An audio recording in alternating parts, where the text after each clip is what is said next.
What do we mean when we talk about the in-between, the nexus of our lives, of our reality? So often when we look back at our lives, we look at the milestone moments, these plateaus and footprints that we leave behind as markers of our life's journey. That only makes up about 20 to 30%. The rest is defined and connected by the in-between. Everything that takes place in between.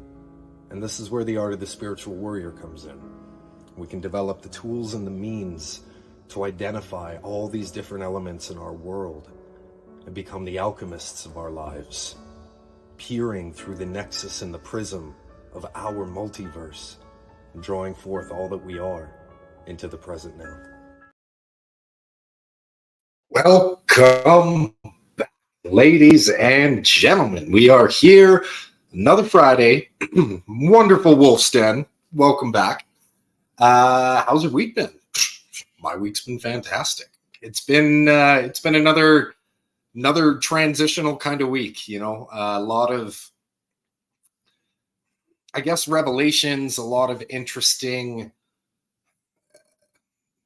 clarification is a really good way of putting it. A lot of clarification over this last week, and some aspects of standing in present power. You know, because as much as I work towards collaboration and I have that full understanding of doing things as a tribe and actually promoting doing everything as a tribe, I also know that sometimes that doesn't always end up working out, unfortunately. So some of that has been transitioning over to a new state of anchoring into what am I actually attaching? What am I actually putting the energy into? Is it the connections? Is it the expectations? Or is it the journey towards the goal, knowing that could take a number of twists and turns? So it's been very, very empowering in that state. Hello, Shay. Welcome. Glad you could join us today. So I think we may talk a little bit about that. I think we're going to get a little bit into some dream stuff as well today, some dream states, some meanings behind dream states. And I've certainly had, within the last weeks, coming off of last week's show, especially within the past few weeks, some new states, some new downloads and frequency shifts that have come from the dream experiences. So we'll get a little bit detailed into that today. And hello, welcome. So yeah, some of the empowerment, some of the resonant shifts that I've gone through just recently with the clarification aspect on things. You know, when we are building things together as a tribe, when we are setting up these goals and these expectations, my primary focus in those instances is actually about the relation building. The intention goes into the goal, the outcome, right? Knowing that working as a collective is going to take us on a number of different paths towards that goal. So when I focus on doing the relation building, it's empowering I want to say, when we look at a canoe, for example, you can't go on a whole journey with only one person on the canoe. It takes the whole team. It takes everyone that's in the canoe to move and propel things forward. So the more that we can focus on that, the empowering of that, the better direction, the better steerage we have within our canoe, because again, we can't control the river. We can only control how we respond to the power of the current and the energy that is taking us on a momentum of the journey, and then utilizing that power along the journey to propel us forward. So having some of these deeper revelations on the way things start to the way things go to the way things end up. There's different chapters throughout the journey of manifesting and building things together. Also keeping in mind that having a collective outcome or perspective on things doesn't take away from the fact that everybody has their own ambitions. Everyone has their own agenda, even within a collective state. So trying to find a balance of honoring that, respecting the journey of each and every individual, while still finding that power of alchemy to bring it all together into something greater than any one of us could do independently. Having some instances of revelation of seeing what I thought were points of long-standing connection or investment towards some of these collective builds has somewhat shifted. It's I wouldn't say that it's fallen through, but it's definitely shifted in context to from how it was presented to the way that it's currently going. And I was given an option energetically. I was given a choice and perspective and shift to say, am I going to allow myself to fall into a state of identifying with expectations not coming to fruition? Or am I going to be an alchemist and simply utilize the energy that's at play and saying, okay, that formula didn't hold. So what pieces can I still utilize from this? And what new elements can I bring to the table to try a new formula? And I've been definitely utilizing the latter on that in the aspect of, again, utilizing the power of the river to get to the destination. I'm not gonna say, oh, we missed the turn or it pushed us in this direction, journey's over. No, not even close. The journey's just starting. It's just going in a new direction.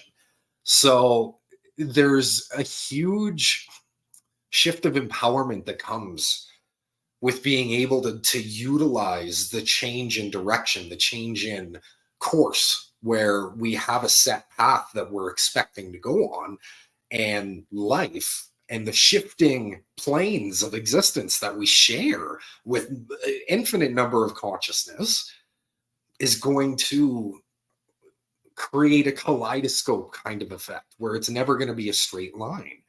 So to identify or to only move forward with the intention of A to B straight line linear, we're going to end up falling into a state of frustration and lack of reaching what we thought we were reaching to attain. There will be that expectation that is not hit. And then there's feelings of resentment and inadequacy and all of this negative lower frequency that's there for a reason. It's there to help push us up, but we don't have to identify with it. So I've come to this point with these few experiences recently to really tap into that kaleidoscope effect and say, okay, how else can I look at this? How else can we bring this into a perspective within the kaleidoscope instead of just going, oh no, it doesn't work. I can't see it that way. I'm not doing this anymore. So that was definitely an empowering shift. And it shows us our ability to manifest truly what we need out of a situation. Because if we're only basing it out of an expectation of the outcome, we're really limiting the experience. Not only are we opening up for all of those lower frequencies to become attached to them, but we actually limit the power of the manifestation by saying, no, you can only be this. And I refuse to let you be anything else, instead of allowing it to be everything that it could have been beyond our wildest expectations. And I know I've talked about this before too. So it's still a premise that's very much existing in how I'm looking at these frequencies in my world and these experiences and engagements in my world. It helps me reinforce, again, that preferred state when things don't go to preference. I can either fall into the chaos energy and reflect, or I can find my inevitable state of order and say, okay, I will use this to reinforce my preferred state. By doing that, it allows me to direct all of that energy that's in motion, all that emotion, towards a productive and preferred outcome. It's definitely an attestament to our level of cosmic manifestation, the cosmic beings that we are, and quantum beings that we are. That being said, let's talk a little bit about dreams. Are we going to do story time? We might do story time. Well, let's see. Let's go with just some theoretical stuff to start with. And if we end up in story time, we end up in story time. Shay is saying, go with the flow and don't grab the garbage that floats by. Yep, that's kind of pretty much it. It's simple. It's not always easy, but that's basically the gist of it. Is we have this ability to stay clean in our world by simply focusing on our highest state of light, that brightest light being that we are. We can't control any of the external. We can't say, don't be dirty, you're gonna dirty me up. Don't come into my field, you're gonna take me out of alignment. Everything is in our field constantly. We can't ask the universe to not engage with us. Be responsible and accountable for our own states. That's one of our greatest gifts that we're given. And staying in that state of accountability is what keeps us clean. It allows us to see things for what they are, because we're being as authentic as we can be. So we simply see things as they show up. We don't have to worry about deciphering anymore. It just shows up the way that it is, because we show up the way that we are. And that creates this standard of experience where when the garbage comes, because it's going to be there, we simply look at it differently. We're not in the same level of vibration and frequency on it. So we don't experience it in the same way as if we are on that same wavelength. It's just about raising our awareness into a new state of perception. It's very, very powerful. Again, simple, not always easy. There's a lot of steps to go for. And that's what the lower frequencies are for. That's why they're there, to help us rise into the higher states of frequency. Everything serves a purpose. Everything serves a purpose. We've got Cindy. Hello, Cindy. Welcome, welcome. And we've got Miss Carmela. She's listening while cleaning with the kiddos in a shop vac. Ooh, yes. No problem. Hey, thanks for even tuning in during your busy day. I appreciate it. So yeah, that's this kind of new. I shouldn't say new. It's the premises that I'm putting into practice in my world right now. Some dream state stuff. Theoretical dream state stuff. So it was a number of years back when I was still a lot earlier in my journey. I was back in Calgary. I was working at bars, and I was having a lot of Star Nation symbol downloads and things that I kept needing to reach out to create an identity, create a definition of, because at that point, I really didn't have the easiest time just allowing things to come in and be. I needed to define it, because I hadn't defined myself yet. I hadn't found that definition, that confidence in how I was showing up. So I needed things to have definitions so I could use them as my own definition. I was identifying with everything. And when this was at a interesting state of teaching me quantum experience, quantum reality, and I don't want to say entanglement, but quantum engagement is maybe a good way of putting it. I was doing a lot of dream training. It's maybe like that's the best word that's coming to my mind. What was ending up happening a lot of the time is when I would go to sleep, my body would pass out, but my consciousness would immediately jump reality to reality to reality. And it was just experiencing all of these parallel events. And then when it would come back to my body, my body would come too, but I would be exhausted. And I couldn't shake this. I couldn't get rest for the longest time. And it was really tough because I was working kitchen hours and service industry hours, which are just horrendous. There's no stability with them. They're all over the map. And it was really hard on my body at the time, but it was necessary. There was a lot that I was learning about, and I was defining it. The term that I called it at the time was parallel jumping. It could be also called dream walking. There's a number of different terms through it, but the premise of what I was doing was, as I checked out of this version of Alex, I went and connected with all of the parallel realities of Alex that were in existence. So I wasn't necessarily jumping past lives and future lives or anything like that. It was connected to Alex's existence in the parallel stream of things, the parallel quantum. So I would have all of these crazy experiences, and going from one version of me to the next, to the next, to the next. And a lot of it was trying to teach me about not just the capacity of that engagement and the ability to be able to do it, but the fact that I could literally take energetically from those experiences, from each version of myself that I was experiencing, and those different responses, those different levels of calibration that they had in their world, because they lived slightly different experiences than I did. So they grew in a different way. They evolved differently. I can take energetically from all of those versions of myself while I'm in that state.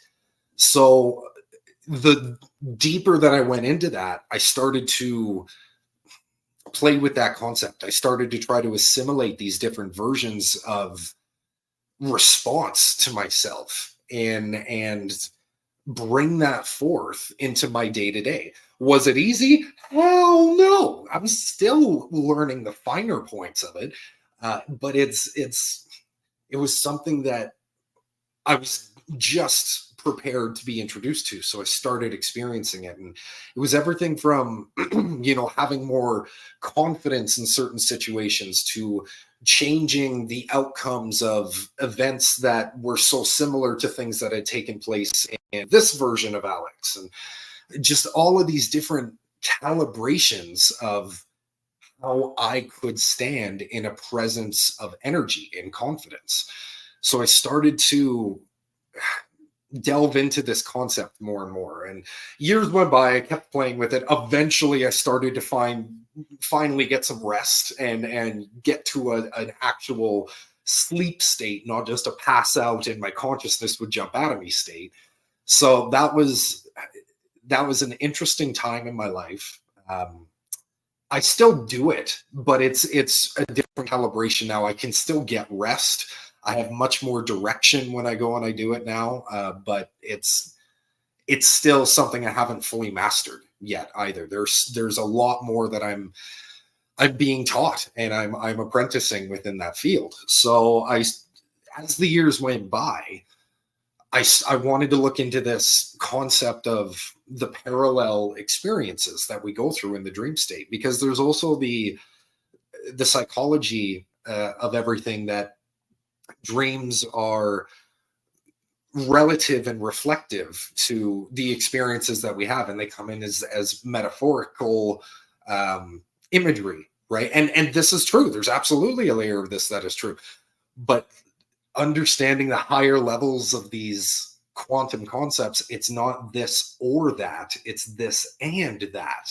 So the truth that I was speaking within the parallel jumping is no less true and holds no less value in concept as the psychology degree of taking on all of these experiences in our lives and having a metaphorical experience in the dream state to be able to translate things that we may not be consciously facing and we're putting into our subconscious.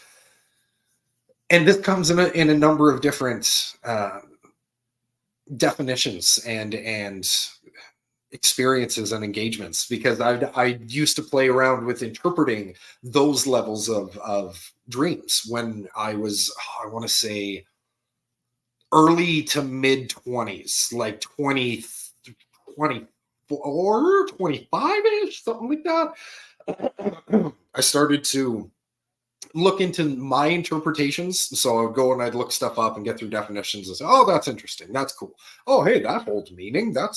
So I remember one specifically, there was this big ring of white horses that's just stampeding in a circle counterclockwise. And there was this big pool in the middle of them. And I think there was a snake or a dragon or a hydra or something. This was so long ago. But I went and I looked up the interpretation of it, and there was a lot of resonance meaning when I looked up the definition. So I started doing it for people that I worked with. And, they tell me, oh, I had dreams about, sharks and this and that. And I said, well, is there anything kind of predatory that you're feeling in your world? Do you feel like there's a chase, like you always have to be on the move? There's so many different layers of, for example, when a shark shows up, sharks are constantly on the move. They never stop moving unless they die. So there's a something that could be relative or reflective of a go energy, feeling like I can't stop moving. I have to keep going. Sharks are relative of predatorial type energy as well. Either we may be engaging in a bullying or a level of too aggressive type energy, or this is something we're receiving from an external source. There's lots of definitions that we can look into on these layers. So from there, it started to evolve into a bit more psychology, but it became relative to how the brain operates with dream states. So for example, when we tap into our imagination, which is a lot of what gets activated in the dream state, and when we tap into our memory and everything that we hold from past experiences and we identify with and we still hold emotion to, we actually studies had found that they are almost spot for spot the same receptors in the brain that get activated when we tap into our memory and when we tap into our imagination, also the same map of our dream state. So when we look at it from this concept, I said, wow, how much of our dreams are us imagining things? How much of our memory is us imagining things? And then tapping into some metaphysics on it with inner child integration, saying, oh, that's the greatest power of our inner child. So what if we can actually put into some form of direction that imagination as we're tapping into our memory and tapping into a state of dream and perception of the future and all of it? It's the same receptors in the brain. So I started to break it down for myself, and I started to play with these experiences. And what I found was layers upon layers of self-discovery. This is like some of the earliest states that I started to play with these concepts of how our belief structure actually forms our reality of experience. So I went into deep meditations. It started with inner child work and integration, having some real deep chats with a bunch of different younger versions of myself, healing some stuff, getting to a level of collaboration and alchemy with this inner child and really finding that level of integration with them. And from there, finding ways to honor it in my physical world, in the who I am now, my present now. So I started doing that with, stuff like Comic-Con events, and I'll still watch old nostalgia shows from my childhood. I'll have them on in the background while I'm working. And I have collectibles. I got my lightsaber that I'm looking at right there in the corner of the room because I was just playing with it the other day. I absolutely have totems in my life that tap into that inner child energy that allow me to bring that forth into all that I'm doing in my present now. So when I started to do that in the physical realm, I said, okay, cool. Now I can translate this over into this dream state, into my state of imagination when I'm going into my memory.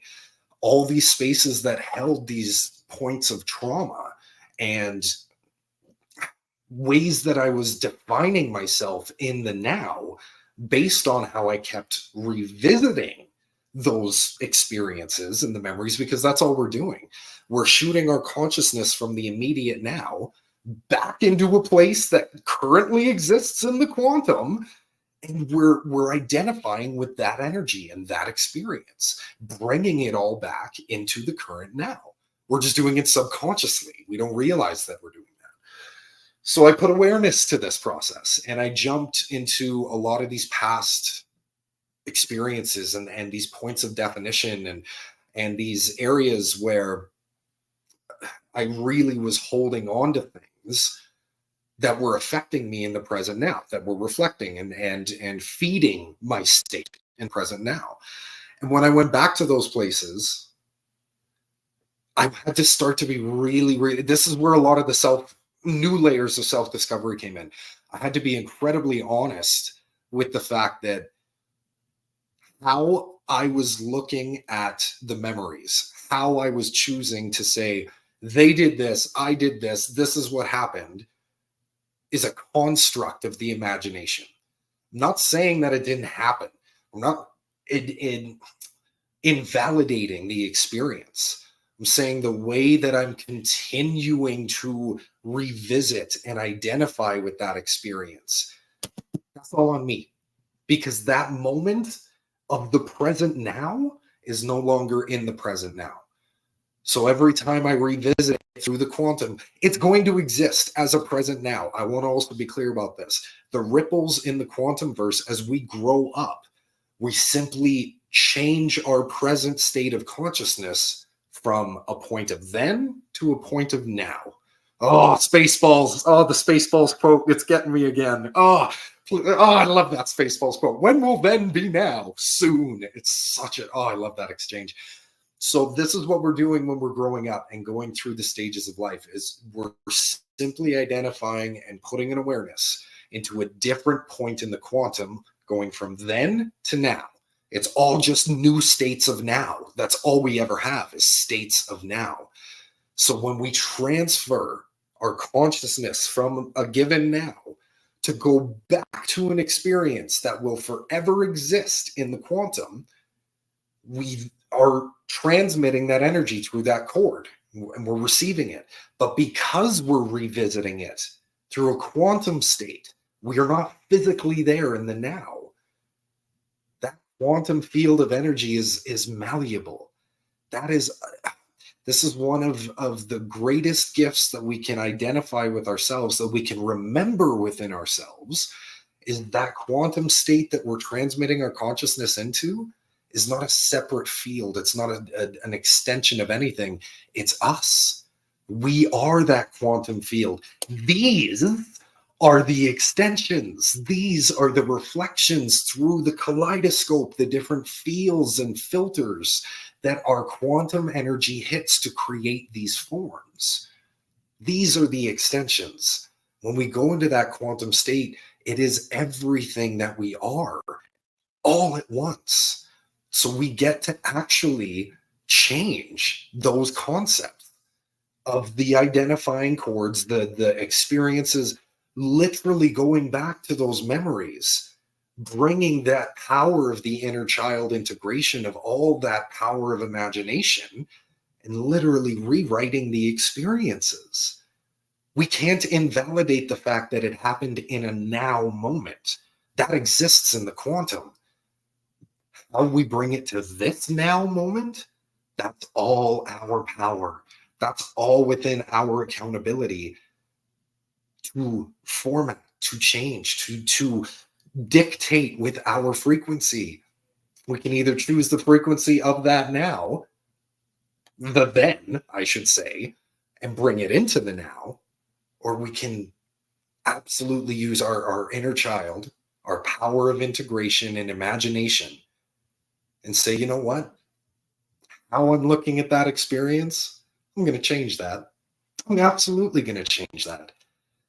When I started to do that, it reworked so much, because I could go back into those experiences now as a different me. I could either go back as the adult me now and be an observer. I can transmit my consciousness and respond differently as that version of me, using the inner child of integration, or the integration of the inner child, I should say. There was a number of ways that I started to be able to actually engage with that instead of becoming submissive to the energies. I became a conductor of the experience. It was a very, very empowering perception and awareness to take of myself, to say, wow, I have the power to do something about this. This is absolutely within my power to change the way I interpret, I accept, and I identify with any experience. This doesn't just have to be in our state of memory.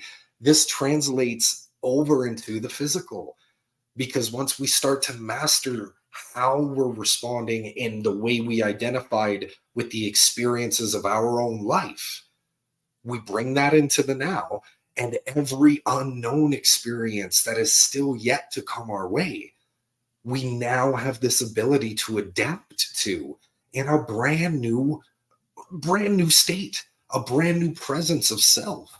To be able to say, it doesn't matter what comes my way, I'm going to be able to empower myself to adapt, to integrate, and to translate that experience in a way that suits me best. This is one of the most profound levels of love that we can reach for ourselves, to say, no matter what, I'm going to be okay.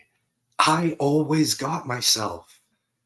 When we keep that cup full, we're able to share it in a way where we never have to be worried about somebody taking too much or us not being able to take care of ourselves. We also set a standard through how we live in that state for other people to find it within themselves, become motivated to reach that own state, their own state of self-love so deeply that nobody has to be in a state of greed anymore. That self-love, once it reaches that proper point, it wants to be expressed. It wants to be shared, because we know so deeply the value of it, because we've reached that within ourselves.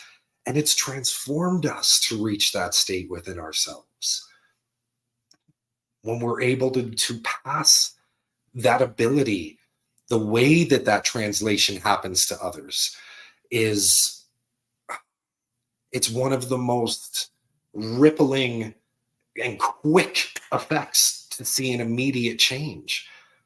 We don't have to be worried about a state of greed anymore. Everyone is expressing and sharing a state of love. Everyone's looking out for each other because they already found that value within themselves, knowing how it's meant to be taken care of. And they're taking care of themselves properly. Miss Carolyn has a question. How do we break down now? How often does now reset? Okay. I try to answer this question gingerly, because there's a really big answer, and there is an answer that's a chewable, digestible bite. So to answer, first off, how often does now reset? Thousands of times per second is the digestible bite that I can give you. There's a much larger piece of that pie, and thousands of times per second is what we're going to start with. This comes through with every other external influence that is on this shared plane of existence, and our state of awareness within the quantum field.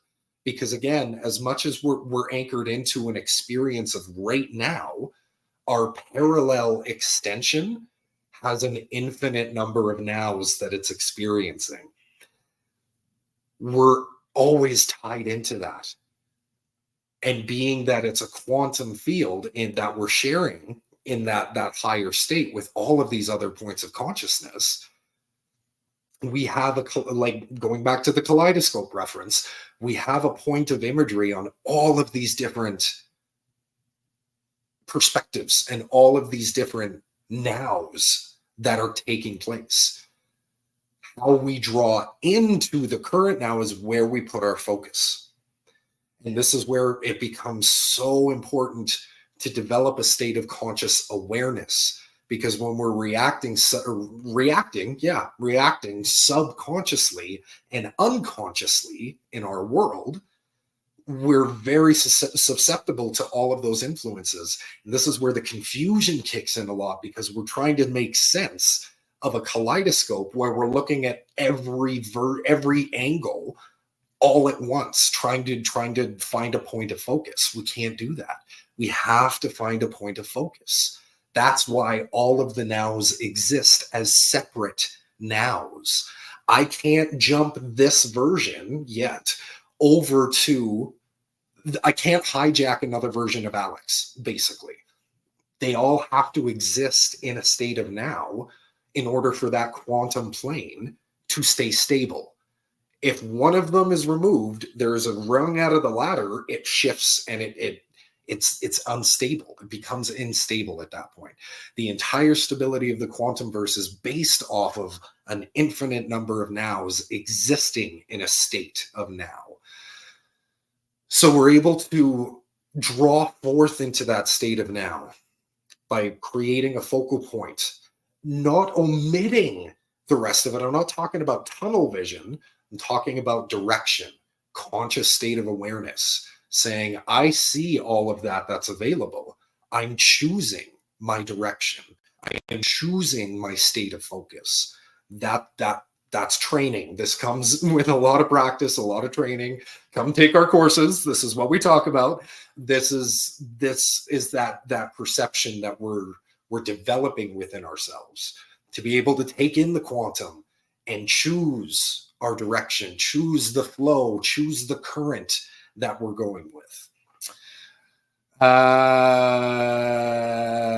Yes. Okay. Perfect. She, Miss Karen.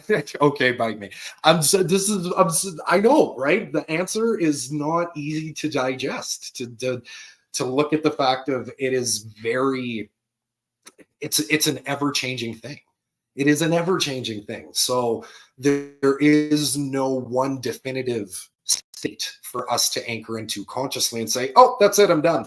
I reached this plateau and I'm good. Every single day we wake up, we make a choice. And then after that choice, we make another choice. And we make another choice, and we make another choice, and we make another choice.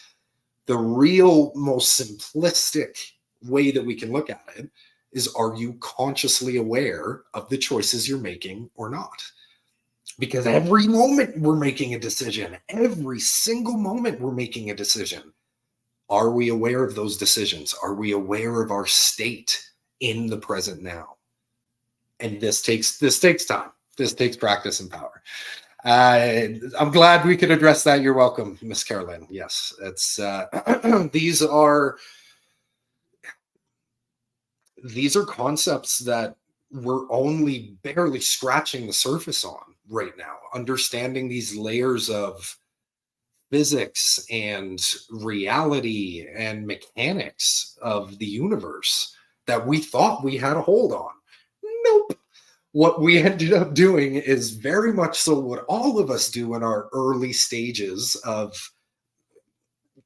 evolution or rise in perspective, is we see concepts that make sense to us. And because they make sense, out of everything that doesn't make sense, we latch onto those. And as soon as we latch onto them, we dissect them, we grow them out as much as we can.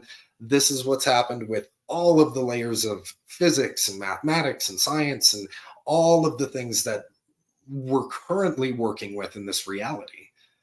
But as they've continued, as good science should over the years, as it's continued to be challenged year, decade, century after century, and also finding ancient knowledge that was removed from the current equations of things, we're starting to see maybe we didn't have a full grasp on this the way that we did, the way that we thought we did.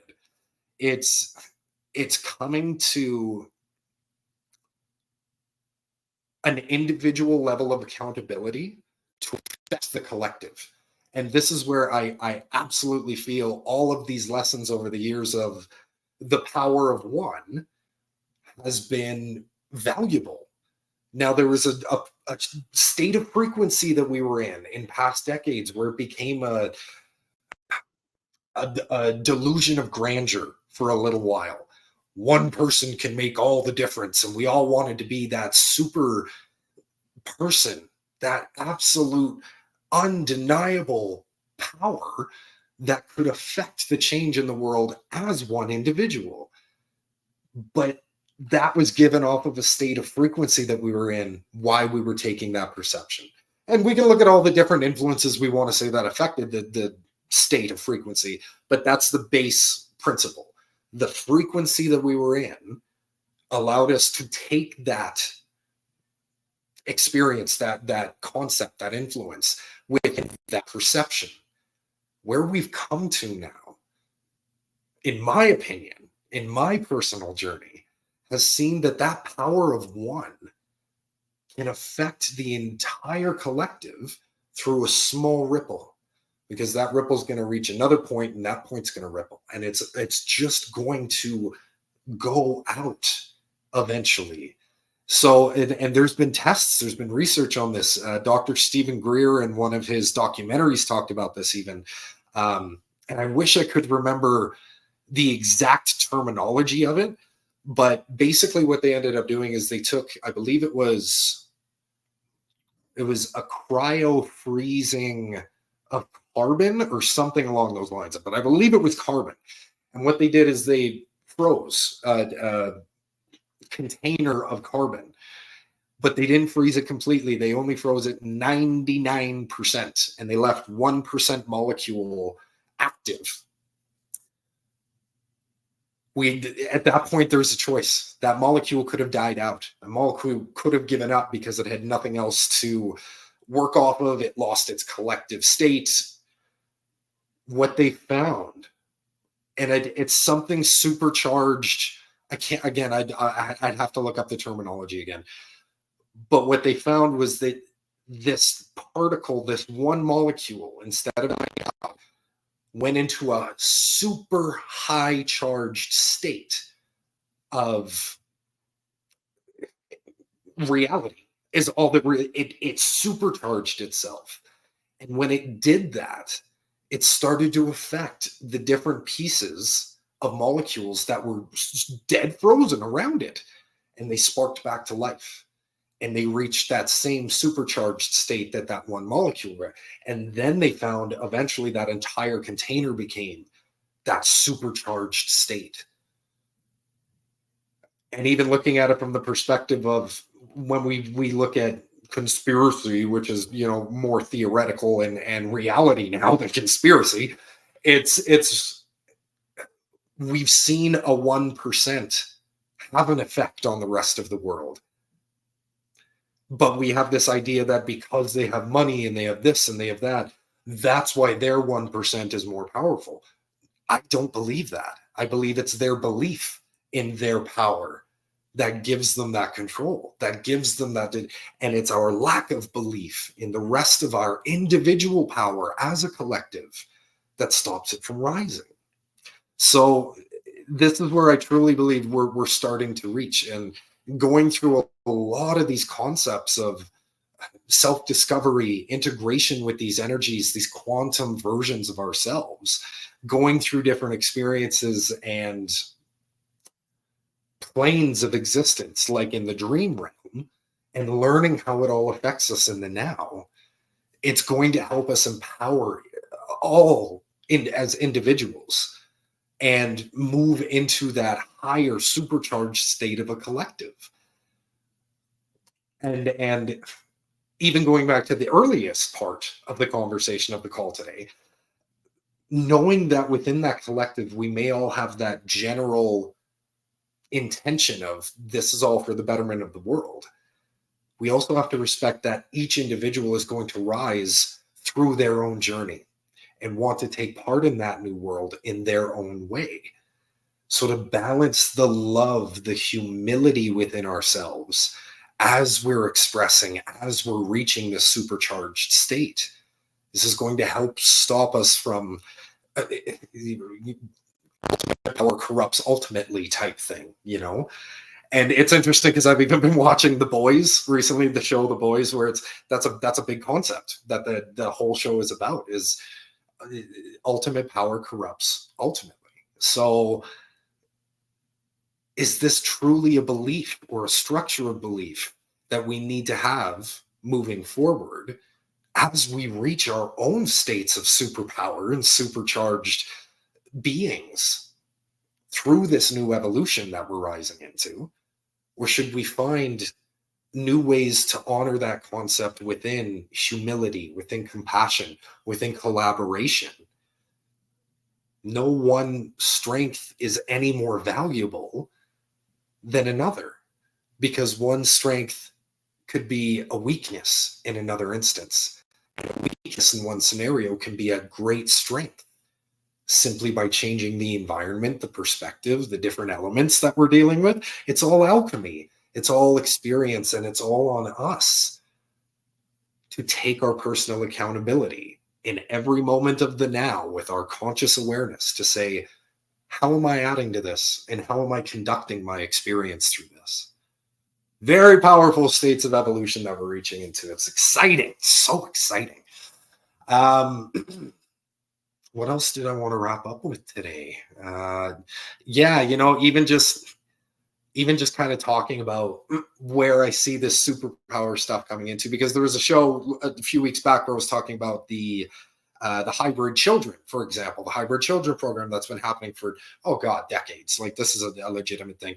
Even beyond that, David Piltz and myself have posted a number of things on, for example, Disney Corporation, and how some of these really big Hollywood corporations have been genetically cloning their stars for a long time and genetically breeding their stars for a long time, getting the perfect vocal structures and all of this stuff generation after generation to pump out star after star after star, which they've absolutely achieved in a number of ways. And I do believe that there's truth in that. 100% I believe there's truth in that. I believe there's truth in the cloning aspect of stuff. These are concepts and sciences, like I was just talking about earlier, that we're breaking the mold of conventional stuff and is pushing into this next layer of existence, of reality. I mean, for the longest time, we would only talk about this stuff like it was in movies, but there's a legitimacy of what's taking place. And within the hybrid children program in specific, I think that the next wave of evolution is going to see a lot more super beings, super tight powered beings. And we've seen bits and pieces of that throughout culture, where certain practices, for example, Qigong, learning to channel the positive and the negative within one's own container. There's actual videos of people starting fires and having electrical shortages simply by channeling that energy in that proper way. We've seen super speed, super strength, people with animal kind of genetics and hybridism to them. These are part of that new state of evolution that we're going to reach into. And it's not even technically new. It's revisiting a state that we were in that we kind of devolved out of. And it's an interesting premise without getting too well. I mean, we got some time. I can probably cover it. This goes back to like stuff in Atlantis, for example. Hybridism, and especially animal hybridism, was a big focus for that culture. They were all about the alchemy of stuff, and in specific genetics. So this is a state that we've reached physically before as a human race, as a race on the planet, I should say.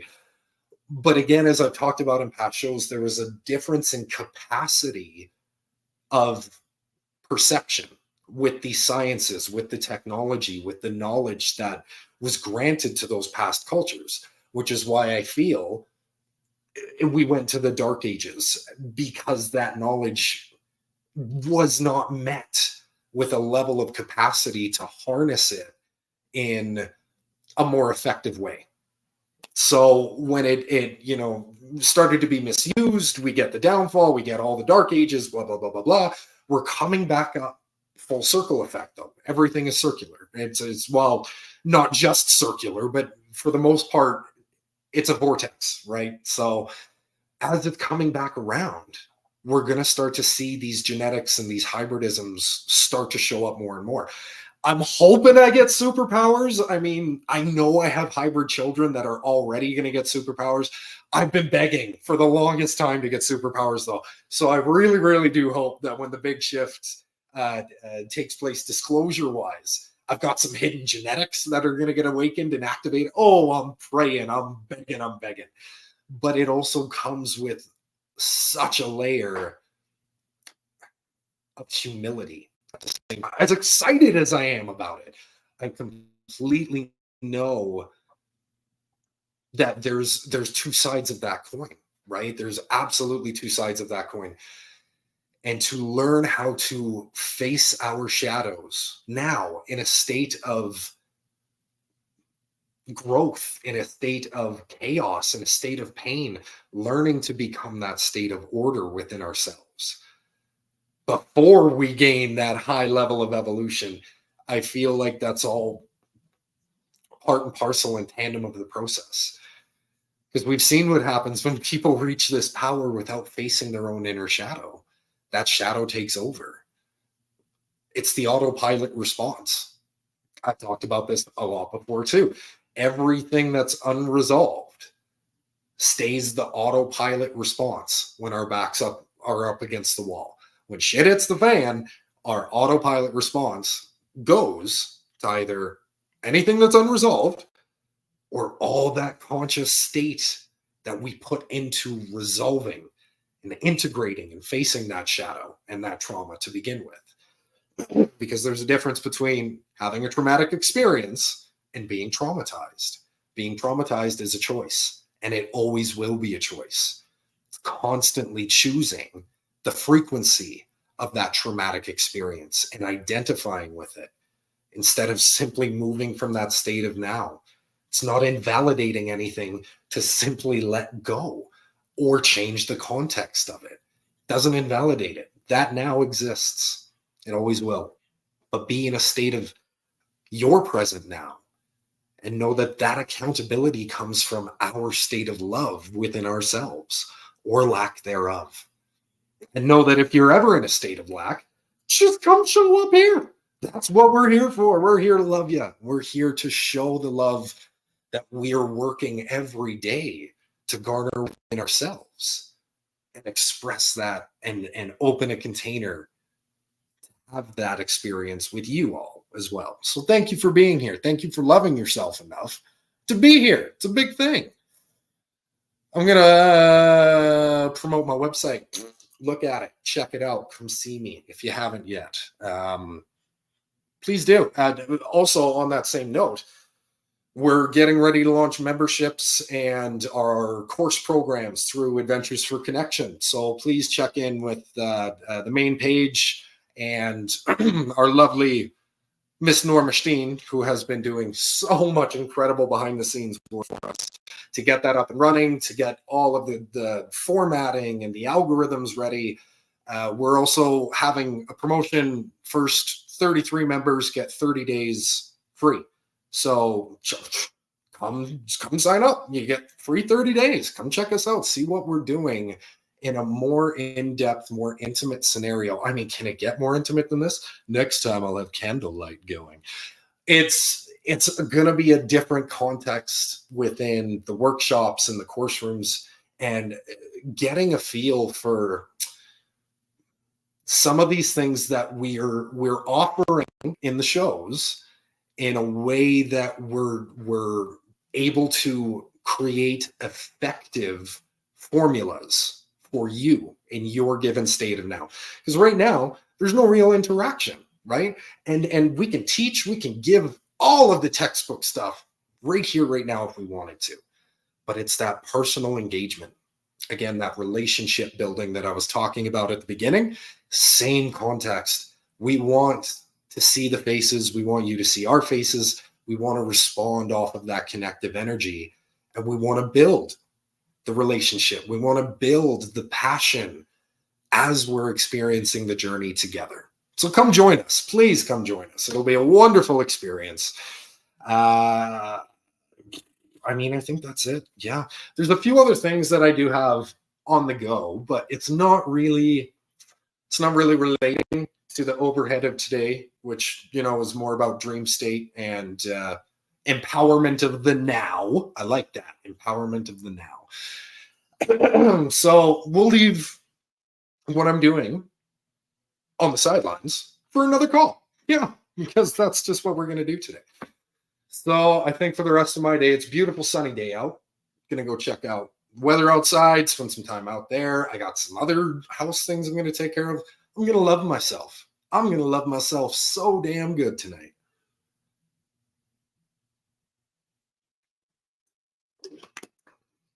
Thanks everybody for joining me. I absolutely love being here on Fridays. I love you guys having the time to come listen to me rant and just talk about what goes on up here, because God knows I need somebody to talk to about it. Thank you guys so much. I cannot wait to see you next week. Reach out to us. Come join us on the memberships. Leave a comment on the videos. Share with your friends. We're here for love, and I love you.